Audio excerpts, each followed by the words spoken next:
ಶ್ರುತಿ, ನನಗೆ ಇಲ್ಲೊಂದು ವಿಶೇಷ ಕಂಡಿದೆ ಏನು ಗೊತ್ತಾ? ಈಗ ಈ ಸಿದ್ದರಾಮಯ್ಯನವರು ಮುಖ್ಯಮಂತ್ರಿ ಇದ್ದಾರಲ್ಲ, ಮುಖ್ಯಮಂತ್ರಿ ಬದಲಿಗೆ ಒಂದು ವೇಳೆ ಡಿ ಕೆ ಇದ್ದಿದ್ರೆ, ಪರಮೇಶ್ವರ್ ಇದ್ದಿದ್ರೆ, ಅಥವಾ ಯಡಿಯೂರಪ್ಪನವರು ಇದ್ದಿದ್ರೆ, ಅಥವಾ ಕುಮಾರಸ್ವಾಮಿ ಇದ್ದಿದ್ರೆ ಏನಾಗ್ತಿತ್ತು ಅಂತ ಒಂದು ಡೌಟ್ ಬರ್ತಾ ಇತ್ತು. ಏನು ಅಂತಂದ್ರೆ, ಅವ್ರು ಯಾರು ಕೂಡ ಸಿದ್ದರಾಮಯ್ಯ ಥರ ಮಾತಾಡ್ತಿರ್ಲಿಲ್ಲ. ನಮ್ಮ ಲಾಯರ್ ಮಾತಾಡ್ತಾರೆ, ಸಿದ್ದರಾಮಯ್ಯನ ವಿಶೇಷತೆ ಅಥವಾ ವಿರೋಧ ಪಕ್ಷಗಳು ಅವರೇ ನೋಡ್ರಪ್ಪ, ಈಗ 218 ಅಲ್ಲ 17A ಗೊತ್ತಾಯ್ತಾ ಅಂದ್ಬಿಟ್ಟು ಅವರೇ ಮಾತಾಡ್ಬಿಡ್ತಾರೆ. ಹಾಗೇನಾಗುತ್ತೆ, ಯಾರಿಗೂ ಅವರನ್ನ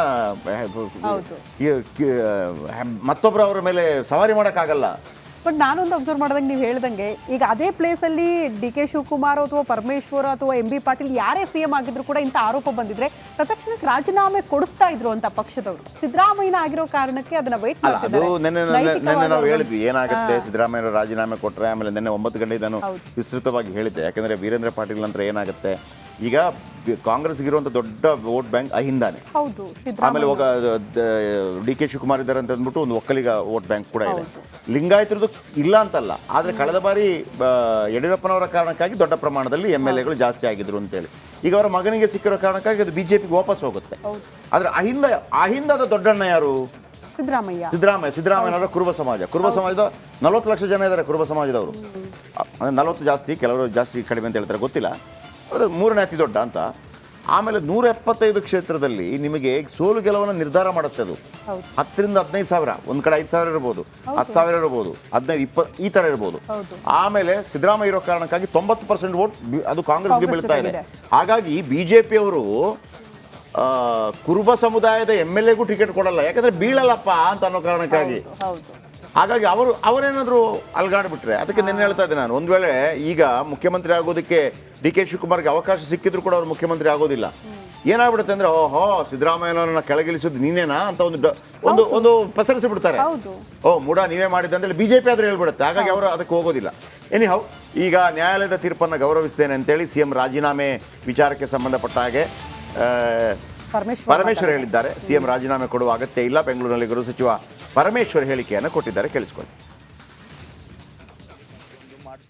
ತನಿಖೆ ಮಾಡೋದ್ರಲ್ಲಿ ನಾವು ಇವತ್ತು ಅವ್ರು ತೀರ್ಪು ಕೊಟ್ಟಿದ್ದಾರೆ, ಅದರ ಬಗ್ಗೆ ಪ್ರಶ್ನೆ ಮಾಡೋದನ್ನು ಕೋರ್ಟಲ್ಲಿ, ಡಬಲ್ ಬೆಂಚಲ್ಲಿ ಮತ್ತೊಂದು ಮಾಡ್ತೀವಿ, ಅದು ಬೇರೆ ವಿಚಾರ. ಆದರೆ ಮುಖ್ಯಮಂತ್ರಿಗಳನ್ನು ಅವರೇ ಹೇಳಿದ್ರಲ್ವಾ, ಅವರೇ ಹೇಳಿದ್ದಾರೆ,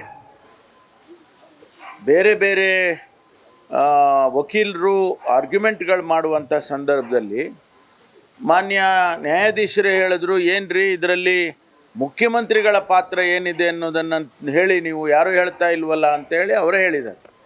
ಅದ್ರ ಬಗ್ಗೆ ಒಂದೇ ಒಂದು ಶಬ್ದ ಇಲ್ಲ. ಇದು ಮುಖ್ಯಮಂತ್ರಿಗಳ ಪಾತ್ರ ಏನು ಅನ್ನೋದನ್ನು ಅವ್ರು ಹೇಳಬೇಕಲ್ಲ ಜಡ್ಜ್ಮೆಂಟಲ್ಲಿ, ಅದು ಎಲ್ಲೂ ಕಾಣಲಿಲ್ಲ.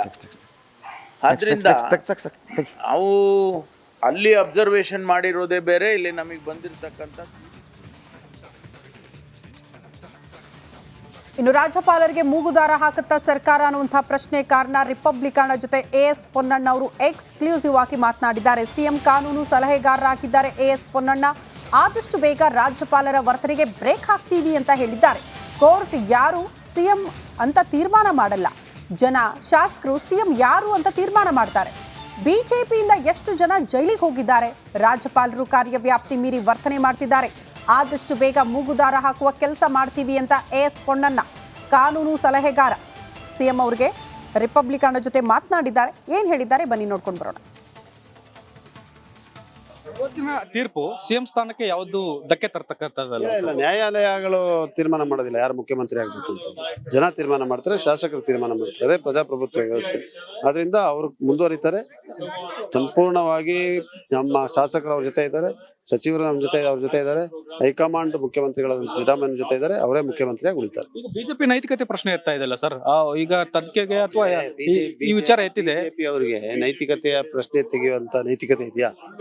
ಯಾರು ಪ್ರಶ್ನೆ ಎತ್ತಾ ಇರೋರು? ಯಾರನ್ನೆಲ್ಲ ಇವ್ರು ಸಚಿವರು ಮಾಡಿದ್ದಾರೆ? ಇವರ ನಡೆಯಿಂದ ಎಷ್ಟು ಜನ ಜೈಲಿಗೆ ಹೋಗಿದ್ದಾರೆ? ಎಷ್ಟು ಜನ ಜೈಲಿಗೆ ಹೋದವ್ರು ಬೇಲಲ್ಲಿದ್ದಾರೆ ಪಕ್ಷದವರು? ಅದರಿಂದ ಇದೆಲ್ಲವನ್ನ ಮಾತಾಡುವಂತ ನೈತಿಕತೆ ಇಲ್ಲದೆ ಇರುವಂತವ್ರು ಅಂದ್ರೆ ಬಿಜೆಪಿ JDS ನವರು. ಅದರಿಂದ ಅವರು ನಮಗೆ ನೈತಿಕತೆಯ ಪಾಠ ಹೇಳುವಂತದ್ದು ಬೇಕಾಗಿದೆ. ಈಗ ರಾಜ್ಯಾದ್ಯಂತ ಹೋರಾಟಕ್ಕೆ ಸಿದ್ಧರಾಗ್ತಾ ಇದ್ದಾರೆ ಸರ್. ಅಲ್ಲ, ಹೋರಾಟ ಅಂದ್ರೆ ಇದೇ ದುರ್ಬಳಕೆ ಮಾಡ್ತಾ ಇದಾರಲ್ಲ ಎಲ್ಲ ಯಂತ್ರಗಳನ್ನ. ನೋಡಿ, ಇವತ್ತು ರಾಜ್ಯಪಾಲರು ರಾಜಭವನವನ್ನ ಸಂಪೂರ್ಣವಾಗಿ ದುರ್ಬಳಕೆ ಮಾಡಿದ್ದಾರೆ. ಏನೋ ಈ ತರ ಮಾಡ್ಕೊಂಡು ಹೋಗ್ತಾರೆ ಅವ್ರ ಕೆಲಸನೇ ಅದು. ಇದೇನು ಬರೀ ಕರ್ನಾಟಕದಲ್ಲಿ ಮಾತ್ರ ಅಲ್ಲ, ದೇಶಾದ್ಯಂತ ಎಲ್ಲೆಲ್ಲಿ ಬಿಜೆಪಿ ಹತ್ರ ಸರ್ಕಾರ ಇದೆ ಅದನ್ನ ಅಸ್ಥಿರಗೊಳಿಸೋದೇ ಇವರ ಒಂದು ಕೆಲಸ. ಸರ್ಕಾರ ರಾಜ್ಯಪಾಲರ ನಡುವೆ ಜುಗಲ್ಬಂದಿ ನಡೀತಾ ಇದೆಯಾ ಸರ್ ಅಂತ ಒಂದಷ್ಟು ಪ್ರಕರಣಗಳು ಅವ್ರು ಆಗೋದಿಲ್ಲ. ಜುಗಲ್ಬಂದಿ ಅಂದ್ರೆ ಇಬ್ರು ಜೊತೆಗೆ ಆಡ್ಬೇಕು ಅಲ್ವಾ.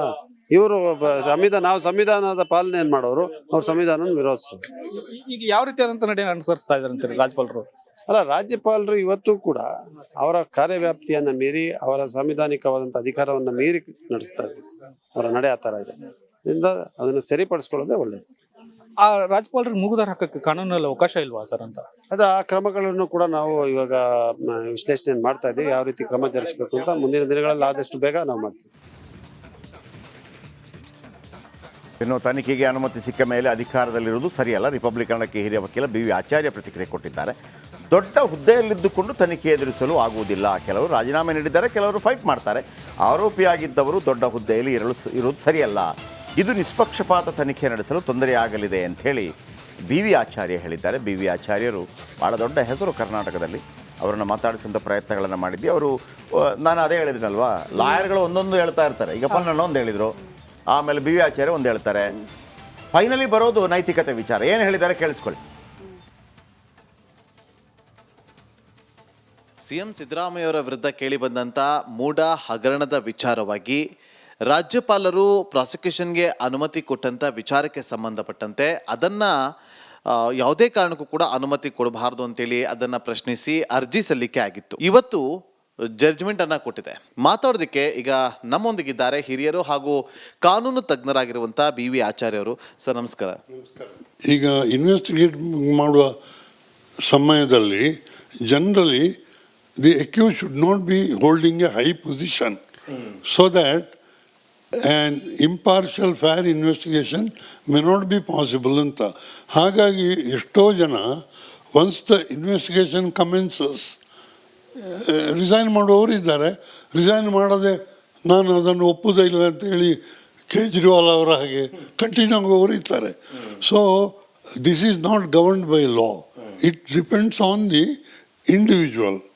But generally proprietary demands that an accused who is under investigation should not be holding high position which might affect a fair investigation. ನೋಡಿ, ಈಗ ಇದು ಕಾನೂನು ತಜ್ಞರಾಗಿರುವಂಥ BV ಆಚಾರ್ಯ ಅವರ ಮಾತು. ಕೆಲವೊಂದು ವಿಚಾರವಾಗಿ ನಾವು speculate ಮಾಡೋದಕ್ಕಾಗೋದಿಲ್ಲ.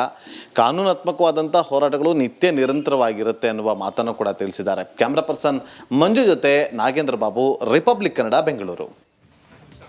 The thing is very clear.